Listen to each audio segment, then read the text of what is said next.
मेरे प्यारे देशवासियों, नमस्कार। स्वतंत्रता दिवस की पूर्व संध्या पर आप सभी को मैं हार्दिक बधाई देती हूँ।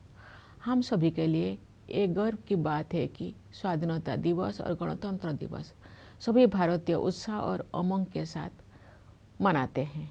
ये दिवस हमें भारतीय होने के गौरव का विशेष स्मरण कराते हैं। 15 अगस्त की तारीख हमारी सामूहिक स्मृति में गहराई से अंकित है। औपनिवेशिक शासन की लंबी अवधि के दौरान देशवासियों की अनेक पीढ़ियों ने ये सपना देखा था कि एक दिन देश स्वाधीन होगा। देश के हर हिस्से में रहने वाले पुरुष और महिलाएं, बूढ़े और जवान विदेशी शासन की बेड़ियों को तोड़ फेंकने के लिए व्याकुल थे। उनके संघर्ष में निराशा नहीं, अपितु बलवती आशा का भाव था।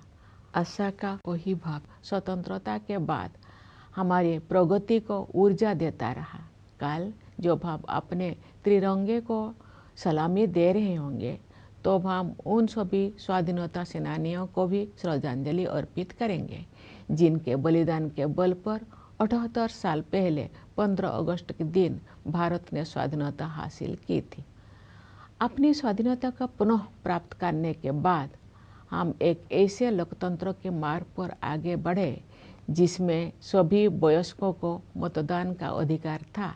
दूसरे शब्दों में कहे तो हम भारत के लोगों ने अपने नियति को स्वरूप देने का अधिकार स्वयं को अर्पित किया। अनेक लोकतांत्रिक व्यवस्थाओं में जेंडर, रिलीजन तथा अन्य आधारों पर लोगों के मताधिकार पर पाबंदियां होती थी, परंतु हमने ऐसा नहीं किया। चुनौतियों के बावजूद भारत के लोगों ने लोकतंत्र को सफलतापूर्वक अपनाया। लोकतंत्र को अपनाना हमारी प्राचीन लोकतांत्रिक मूल्यों की सहज अभिव्यक्ति थी। भारत भूमि विश्व के प्राचीनतम गणराज्यों की धरती रही है। इसे लोकतंत्र की जननी कहना सर्वथा उचित है। हमारे द्वारा अपनाए गए संविधान की आधारशिला पर हमारी लोकतंत्र का भवन निर्मित हुआ है।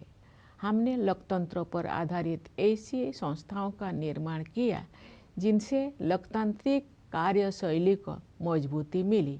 हमारे लिए हमारा संविधान और हमारे लोकतंत्र सर्वोपरि है। अतीत पर दृष्टिपात करते हुए हमें देश के विभाजन से हुई पीड़ा को कदापि नहीं भूलना चाहिए। आज हमने विभाजन विभीषिका स्मृति दिवस मनाया। विभाजन के कारण भयावह हिंसा देखी गई और लाखों लोग विस्थापित होने के लिए मजबूर किए गए। आज हम इतिहास की गलतियों के शिकार हुए लोगों को श्रद्धांजलि अर्पित करते हैं। प्यारे देशवासियों, हमारे संविधान में ऐसे 4 मूल्यों का उल्लेख है जो हमारे लोकतंत्र को सुदृढ़ बनाए रखने वाले 4 स्तंभ हैं। ये मूल्य है न्याय, स्वतंत्रता, समता और बंधुता। ये हमारी सभ्यता के ऐसे सिद्धांत हैं जिन्हें हमने स्वाधीनता संग्राम के दौरान पुनः जीवंत बनाया है। मेरा मानना है कि इन सभी मूल्यों के मूल में व्यक्ति की गरिमा की अवधारणा विद्यमान है। प्रत्येक व्यक्ति समान है और सभी को ये अधिकार है कि उनके साथ गरिमापूर्ण व्यवहार हो। स्वास्थ्य सेवाओं और शिक्षा सुविधाओं तक सभी की समान पहुंच होने चाहिए। सभी को समान अवसर मिलने चाहिए। जो लोग पारंपरिक व्यवस्था के कारण वंचित रह गए थे, उन्हें मदद की जरूरत थी।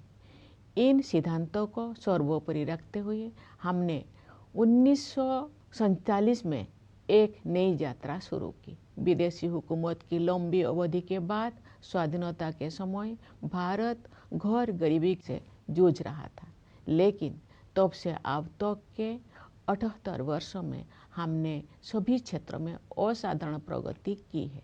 भारत ने आत्मनिर्भर राष्ट्र बनने के मार्ग पर काफी दूरी तय कर ली है और प्रबल आत्मविश्वास के साथ आगे बढ़ता जा रहा है। आर्थिक क्षेत्र में हमारी उपलब्धियां साफ साफ देखी जा सकती है। पिछले वित्त वर्ष में 6.5% की सकल घरेलू उत्पाद वृद्धि दर के साथ भारत दुनिया की प्रमुख अर्थव्यवस्था में सबसे तेजी से बढ़ने वाले देश है। वैश्विक अर्थव्यवस्था में व्याप्त समस्याओं के बावजूद घरेलू मांग में तेजी से वृद्धि हो रही है। मुद्रास्फीति पर नियंत्रण बना हुआ है, निर्यात बढ़ रहा है। सभी प्रमुख संकेतक अर्थव्यवस्था की मजबूत स्थिति को दर्शा रहे हैं। ये हमारे श्रमिक और किसान भाई बहनों की कड़ी मेहनत और समर्पण के साथ साथ सुविचारित सुधारों और कुशल आर्थिक प्रबंधन का भी परिणाम है। सुशासन के माध्यम से बड़ी संख्या में लोगों को गरीबी से बाहर निकाला गया है। सरकार गरीबों के लिए अनेक कल्याणकारी योजनाएं चला रही है। जो लोग गरीबी रेखा से ऊपर तो आ गए हैं लेकिन मजबूत स्थिति में नहीं है, उनको भी ऐसे योजनाओं की सुरक्षा उपलब्ध है ताकि वे फिर से गरीबी रेखा से नीचे ना चले जाए। ये कल्याणकारी प्रयास सामाजिक सेवाओं पर बढ़ते खर्च में परिलक्षित होते हैं। आय की असमानता कम हो रही है, क्षेत्रीय असमानताएं भी कम हो रही है। जो राज्यों और क्षेत्र पहले कमजोर आर्थिक प्रदर्शन के लिए जाने जाते थे, वे अब अपनी वास्तविक क्षमता प्रदर्शित कर रहे हैं और अग्रणी राज्य के साथ बराबरी करने की दिशा में आगे बढ़ रहे हैं। हमारे अग्रणी व्यवसायियों, लघु एवं मध्यम उद्यमियों और व्यापारियों ने हमेशा कुछ कर गुजरने की भावना का परिचय दिया है। समृद्धि के सृजन के मार्ग में आने वाली रुकावटों को दूर करने की आवश्यकता थी।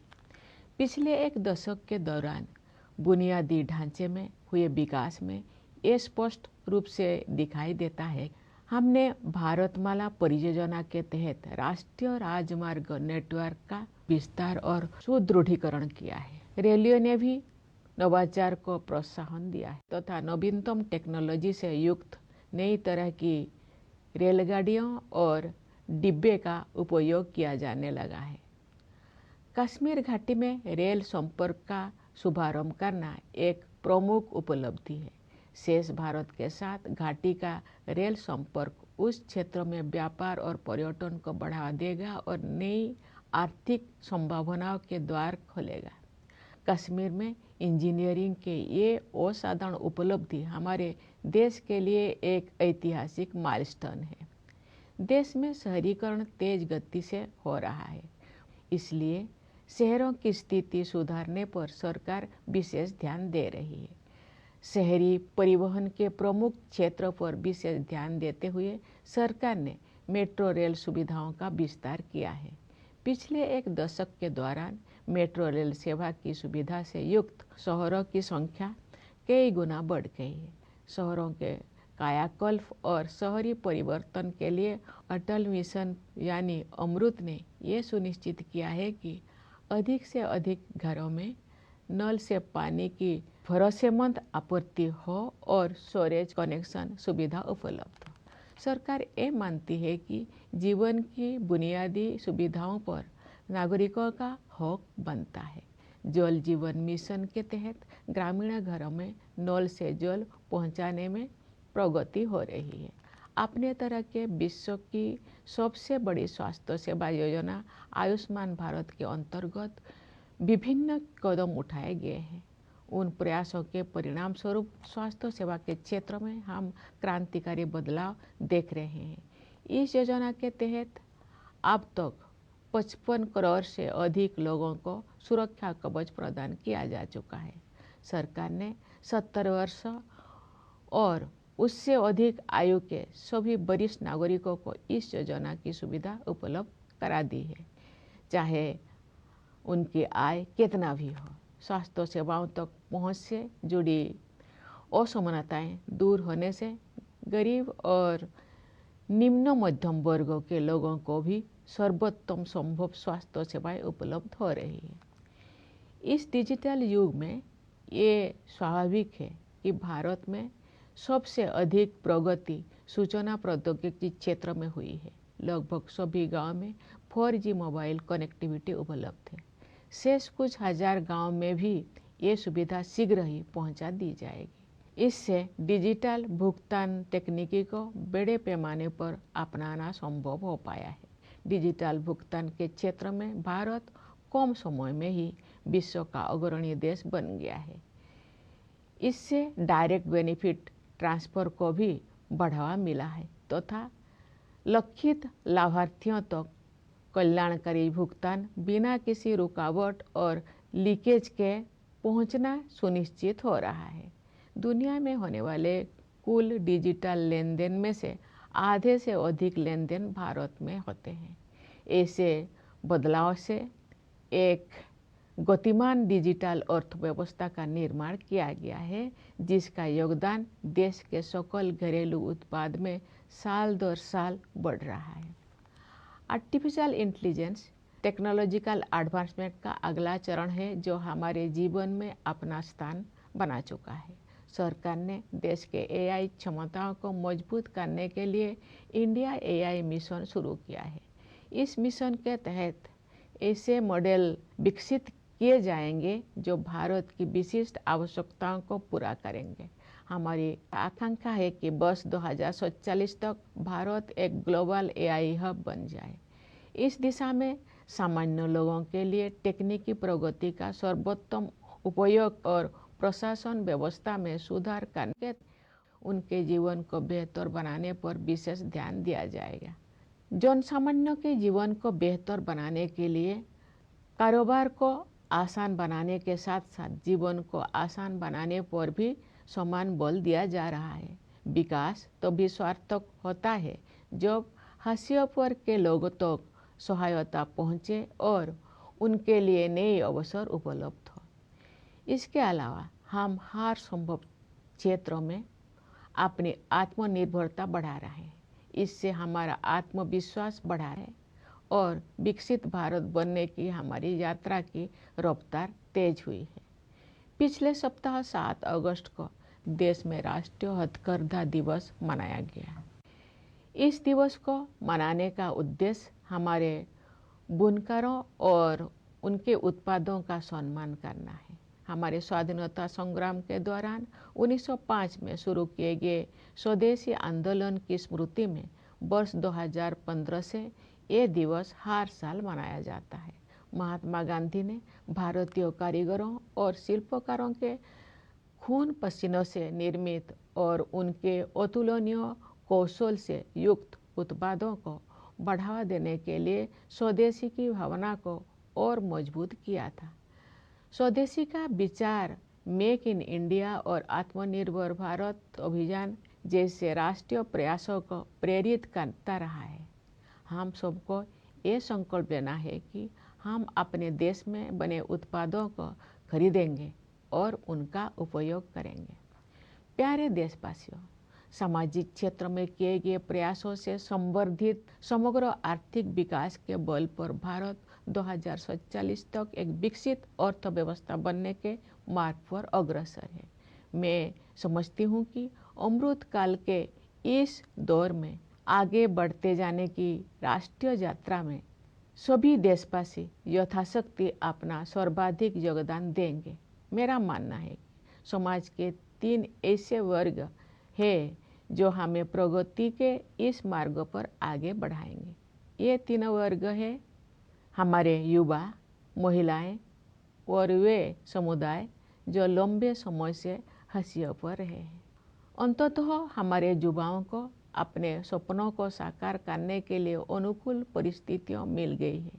राष्ट्रीय शिक्षा नीति के माध्यम से दूरगामी बदलाव किए गए हैं। शिक्षा को जीवन मूल्य से तथा कौशल को परंपरा के साथ जोड़ा गया है। रोजगार के अवसर तेजी से बढ़ रहे हैं। उद्यमिता की आकांक्षा रखने वाले लोगों के लिए सरकार ने सर्वाधिक अनुकूल वातावरण उपलब्ध कराए हैं। युवा प्रतिभाओं की ऊर्जा से शक्ति प्राप्त करके हमारे आंतरिक कार्यक्रम का अभूतपूर्व विस्तार हुआ है। मुझे विश्वास है कि शुभांशु शुक्ला की इंटरनेशनल स्पेस स्टेशन की यात्रा ने एक पूरी पीढ़ी को ऊंचे सपने देखने की प्रेरणा दी है। ये अंतरिक्ष यात्रा भारत के आगामी मानव अंतरिक्ष उड़ान कार्यक्रम गगनयान के लिए अत्यंत सहायक सिद्ध होगी। नए आत्मविश्वास से भरपूर हमारे युवा खेल जगत में अपनी पहचान बना रहे हैं। उदाहरण के लिए शतरंज में आप भारत के युवाओं का जैसा वर्चस्व है वैसा पहले कभी नहीं था। राष्ट्रीय खेल नीति 2025 में निहित विजन के अनुरूप हम ऐसे आमूल बदलाव की परिकल्पना कर रहे हैं जिसके बल पर भारत एक वैश्विक खेल महाशक्ति के रूप में उभरेगा। हमारी बेटियां हमारे गौरव हैं। वे प्रतिरक्षा और सुरक्षा सहित हर क्षेत्र में अवरोधों को पार करके आगे बढ़ रहे हैं। खेलकूद को उत्कृष्टता, सशक्तिकरण और क्षमताओं का महत्वपूर्ण संकेतक माना जाता है। विश्व शतरंज चैंपियनशिप के लिए फीडे महिला विश्व कप का फाइनल मैच 19 वर्षों के भारत की एक बेटी और 38 वर्षों की एक भारतीय महिला के बीच खेला गया। ये उपलब्धि पीढ़ी दर पीढ़ी हमारी महिलाओं में विद्यमान विश्व स्तर की सतत उत्कृष्टता को रेखांकित करती है। रोजगार में भी जेंडर गैप कम हो रहा। नारी शक्ति बंधन अधिनियम से महिला सशक्तिकरण अब केवल एक नारा ना रहकर यथार्थ बन गया है। हमारे समाज का एक बड़ा हिस्सा अनुसूचित जाति, अनुसूचित जनजाति, पिछड़ा वर्ग और अन्य समुदायों के लोगों का है। इन समुदायों के लोग अब हाशिए पर होने का टैग हटा रहे हैं। उनकी सामाजिक और आर्थिक आकांक्षाओं को साकार करने के लिए सक्रिय प्रयासों के माध्यम से सरकार उनकी सहायता करती आ रही है। अपनी वास्तविक क्षमता को हासिल करने की दिशा में भारत अब और अधिक तेज गति से आगे बढ़ रहा है। हमारे सुधारों और नीतियों से विकास का एक प्रभावी मंच तैयार हुआ है। इस तैयारी के बल पर मैं एक ऐसे उज्जवल भविष्य को देख पा रही हूँ जहाँ हम सब अपनी सामूहिक समृद्धि और खुशहाली में उत्साहपूर्वक योगदान दे रहे होंगे। उस भविष्य की ओर हम भ्रष्टाचार के प्रति जीरो टॉलरेंस रखते हुए अनवरत सुशासन के साथ आगे बढ़ रहे हैं। इस संदर्भ में मुझे महात्मा गांधी की एक महत्वपूर्ण बात याद आ रही है। गांधी जी ने बताया था और मैं दोहराती हूँ, भ्रष्टाचार और दंभ लोकतंत्र के अनिवार्य परिणाम नहीं होने चाहिए। हम सब ये संकल्प ले कि गांधी जी के इस आदर्श को कार्य रूप देंगे और भ्रष्टाचार को समूल नष्ट करेंगे। प्यारे देशवासियों, इस वर्ष हमें आतंकवाद का दंश झेलना पड़ा। कश्मीर घूमने गए निर्दोष नागरिकों की हत्या कायरतापूर्ण और नितांत अमानवीय थी। इसका जवाब भारत ने फौलादी संकल्प के साथ निर्णायक तरीके से दिया। ऑपरेशन सिंदूर ने ये दिखा दिया कि जब राष्ट्र की सुरक्षा का प्रश्न सामने आता है तब हमारे सशस्त्र बल किसी भी स्थिति का सामना करने के लिए पूरी तरह सक्षम सिद्ध होते हैं। रणनीतिक स्पष्टता और तकनीकी दक्षता के साथ हमारी सेना ने सीमा पार के आतंकवादी ठिकानों को नष्ट कर दिया। मेरा विश्वास है कि ऑपरेशन सिंदूर आतंकवाद के विरुद्ध मानवता की लड़ाई में एक मिसाल के तौर पर इतिहास में दर्ज होगा। हमारी एकता ही हमारी जवाबी कार्रवाई की सबसे बड़ी विशेषता थी। यही एकता उन सभी तत्वों के लिए सबसे करारा जवाब भी है जो हमें विभाजित देखना चाहते हैं। भारत के दृष्टिकोण को स्पष्ट करने के लिए विभिन्न देशों में गए संसद सदस्यों के बहुदलीय प्रतिनिधि मंडलों में भी हमारी यही एकता दिखाई दी। विश्व समुदाय ने भारत की इस नीति का संज्ञान लिया है कि हम आक्रमणकारी तो नहीं बनेंगे, लेकिन अपने नागरिकों की रक्षा के लिए जवाबी कार्रवाई करने में तनिक भी संकोच नहीं करेंगे। ऑपरेशन सिंदूर प्रतिरक्षा के क्षेत्र में आत्मनिर्भर भारत मिशन की परीक्षा का भी अवसर था। अब ये सिद्ध हो गया है कि हम सही रास्ते पर हैं। हमारा स्वदेशी विनिर्माण उस निर्णायक स्तर पर पहुंच गया है जहां हम अपनी बहुत सी सुरक्षा आवश्यकताओं को पूरा करने में भी आत्मनिर्भर बन गए हैं। ये उपलब्धियाँ स्वाधीन भारत के रक्षा इतिहास में एक नए अध्याय का सूत्रपात है। प्यारे देशवासियों, इस अवसर पर मैं आप सभी से ये आग्रह करना चाहती हूँ कि पर्यावरण की रक्षा के लिए आप सब हर संभव प्रयास करें। जलवायु परिवर्तन की चुनौती का सामना करने के लिए हमें अपने आप में भी कुछ परिवर्तन करने होंगे। हमें अपनी आदतें और अपनी विश्व दृष्टि में बदलाव लाना होगा। हमें अपनी धरती, नदियाँ, पहाड़ों, पेड़ पौधे और जीव जंतुओं के साथ अपने संबंधों में भी परिवर्तन करना होगा। हम सब अपने योगदान से एक ऐसे पृथ्वी छोड़कर जाएं जहां जीवन अपने नैसर्गिक रूप में फलता फूलता रहे।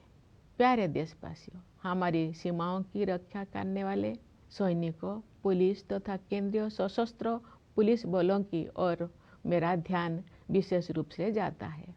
मैं न्यायपालिका और सिविल सर्विसेज के सदस्यों को भी अपनी शुभकामनाएं व्यक्त करती हूँ। विदेशों में स्थित भारतीय दूतावासों में कार्यरत भारतीय अधिकारियों और प्रवासी भारतीयों को भी मेरी ओर से स्वाधीनता दिवस की हार्दिक शुभकामनाएं। मैं एक बार फिर आप सभी को स्वाधीनता दिवस की बधाई देती हूँ। धन्यवाद। जय हिंद, जय Bharat.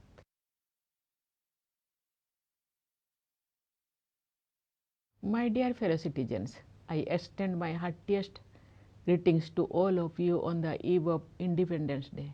It is a matter of pride for all of us that Independence Day and Republic Day are celebrated by every Indian with zeal and enthusiasm. These are the days that specially remind us of our being proud Indians. The 15th of August is a date etched in our collective memory. During the long years of colonial rule, generations of Indians dreamt of the day of independence. Men and women, old and young, from all parts of the country, yearned to throw away the yoke of foreign rule. Their struggle was marked by robust optimism, which has continued to propel our progress since independence too. As we salute the tricolor tomorrow, we will also be paying homage to the memory of all freedom fighters whose sacrifices won India independence on the 15th of August 78 years ago. After regaining our freedom, we also became a democracy with universal adult franchise. In other words, we the people of India put the power to shape our destiny in the hands of each of us without any restrictions of gender, religion and other factors that had barred many people from voting in other democracies. In spite of many challenges, the people of India made a successful transition to democracy. The transition was a natural reflection of our ancient democratic ethos. India had the oldest republics in the world. It is rightly acknowledged as the mother of democracy. When we adopted the Constitution, it provided the edifice of democracy. We built democratic institutions that strengthened the practice of democracy. We prize our Constitution and our democracy above everything else. As we look back on the past, we must not forget the pain inflicted by the partition of the country. Today we observe Vibhajan Vibhishika Smriti Divas. Terrible violence was witnessed and millions were forced to relocate due to partition. Today we pay tributes to the victims of the follies of history. Dear fellow citizens, our Constitution contains 4 values as the 4 pillars upholding our democracy. They are justice, liberty, equality and fraternity. These are our civilizational principles that we rediscovered during the freedom struggle. At the heart of them all, I believe, is the notion of human dignity. Every human being is equal and everyone deserves to be treated with dignity. Everyone should have equal access to health care and education. everyone should have equal opportunity. Those who had been traditionally at a disadvantage needed to be given a helping hand. Keeping these principles foremost in mind, we started a new journey in 1947. After the long years of foreign rule, India was in utter poverty at the time of independence. But in the 78 years since then, we have made extraordinary progress in all fields. India is well on the way to becoming a self-reliant nation and is moving ahead with great confidence. In the economic field, our achievements are all the more noticeable. With a GDP growth rate of 6.5% in the last fiscal, India is the fastest growing among the major economies in the world. Even amid stress in the global economy, demand at home is pacing ahead. Inflation has remained under control. Exports are rising. All key indicators show the economy in the peak of health. This is as much due to carefully calibrated reforms and sagacious economic management as due to the hard work and dedication of our workers and farmers. A large number of people have been pulled out of poverty through good governance. The government has been running a series of welfare initiatives for the poor and also for those who have risen above the poverty line but are still vulnerable, so that they do not fall below it again. This is reflected in the rising expenditure on social services. Income inequality is reducing. Regional disparities are also disappearing. The states and regions earlier known for weaker economic performance are now showing their true potential and catching up with the front runners. Our business leaders, small and medium industries and traders have always exhibited a can-do spirit. What was needed was removing the bottleneck in the path of wealth creation.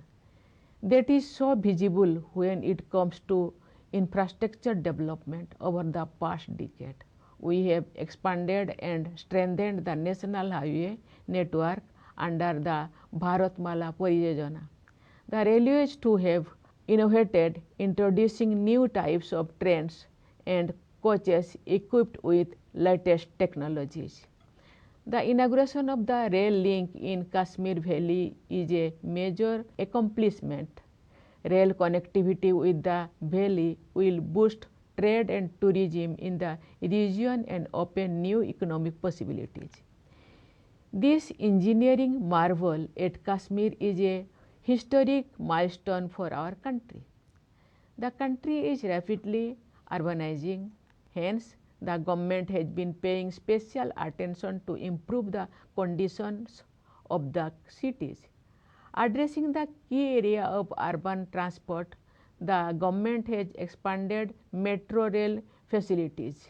The number of cities with a metro rail service has gone up multifold in a decade. The Atal Mission for Rejuvenation and Urban Transformation, or AMRUT, has ensured more and more households have access to a tap with the assured supply of water and a storage connection.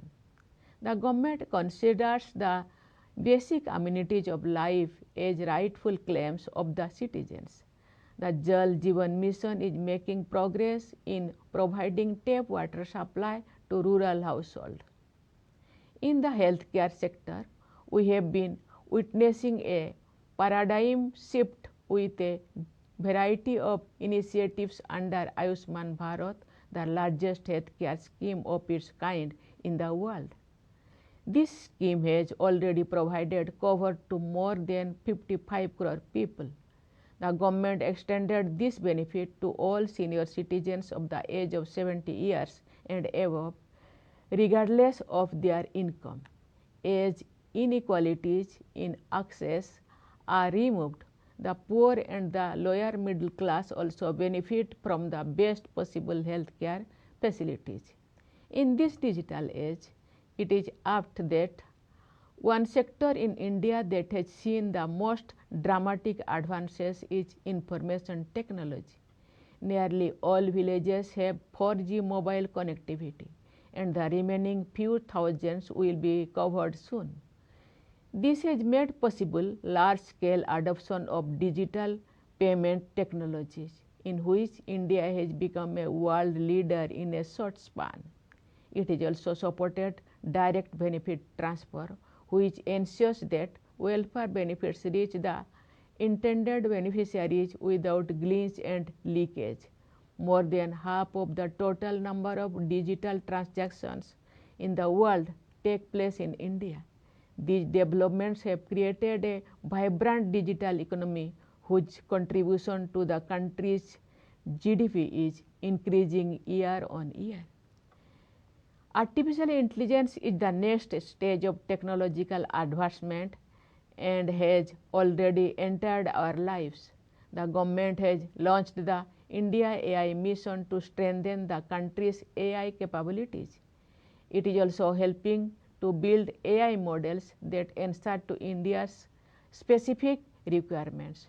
As we aspire to become a global AI hub by 2047, our focus will remain on making the best use of advances in technology for the common people to improve their lives by improving governance. For betterment of the lives of the common people, there is equal emphasis on improving the ease of doing business as well as on improving the ease of living. Development serves the purpose only when it helps those on the margins and opens new opportunities for them. Moreover, we are increasing our self-reliance on every area possible. This has added to our self-confidence and increased the momentum of our journey towards becoming Viksit Bharat. Last week, on August 7, the country celebrated National Handloom Day, which honors our weavers and their products. Since the year 2015, we have been celebrating this day to commemorate the Swadeshi movement, launched during our freedom struggle in the year 1905. The spirit of Swadeshi was strengthened by Mahatma Gandhi to promote the products made by the sweat and toil of Indian artisans and craftspersons and by their incomparable skills. The idea of Swadeshi has been inspiring our national endeavors like Make in India initiative and Atmanirbhar Bharat Abhiyan. Let us resolve to buy and use Indian products. Dear fellow citizens, the all-round economic growth complemented by social sector initiatives has placed India well on the path of becoming a developed economy by 2047. With the nation marching ahead during the Amrit Kal, I see all of us contributing to the best of our ability. I believe there are three sections of society that will lead us on this path: youth, women, and the communities that had for long remained on the margins. Our youth have finally found the right environment for the realization of their dreams. The national education policy has brought in far-reaching changes, aligning learning with values and skills with tradition. Employment opportunities are booming. For those with entrepreneurial aspirations, the government has created the most conducive ecosystem. Fueled by young minds, our space program has witnessed unprecedented expansion. I am sure that Shubhangshu Shukla's space journey to the International Space Station has fired a whole generation to dream bigger. It will prove extremely helpful for India's upcoming human space flight program Gaganyaan. Brimming with a new confidence, our youth are making a mark in sports and games. Chess, for example, is now dominated by India's youngsters like never before. we foresee transformative changes which will establish India as a global sporting powerhouse under the vision contained in the National Sports Policy 2025. Our daughters are our pride. They are bridging barriers in every field, including in the areas of defense and security. Sports are among important indicators of excellence, empowerment, and potential. The 19-year-old girl and a 38-year-old woman from India were the finalists in the FIDE Women's World Cup for Chess Championship. This underlines the sustained and globally comparable excellence across generations among our women. The gender gap in employment have also been reducing. With Nari Shakti Bandhan Adhiniyam, the empowerment of women is no longer a slogan but a reality. People belonging to a major segment of our society comprising scheduled castes, scheduled tribes, backward classes and other communities are shedding the tag of the marginalized. The government has been actively helping them to realize their social and economic aspirations with several initiatives. India is moving ahead at a faster pace towards realizing its true potential. Across our reforms and policies have created an effective platform. I can see a bright future ahead in which every one of us will be energetically contributing to the prosperity and happiness of all of us. We are moving ahead towards that future with sustained good governance and zero tolerance for corruption. Here I am reminded of an important statement by Mahatma Gandhi. He had noted, and I quote, "Corruption and hypocrisy ought not to be inevitable products of democracy." Let us pledge to realize Gandhiji's ideal and weed out corruption. Dear fellow citizens, this year we had to face the scourge of terrorism.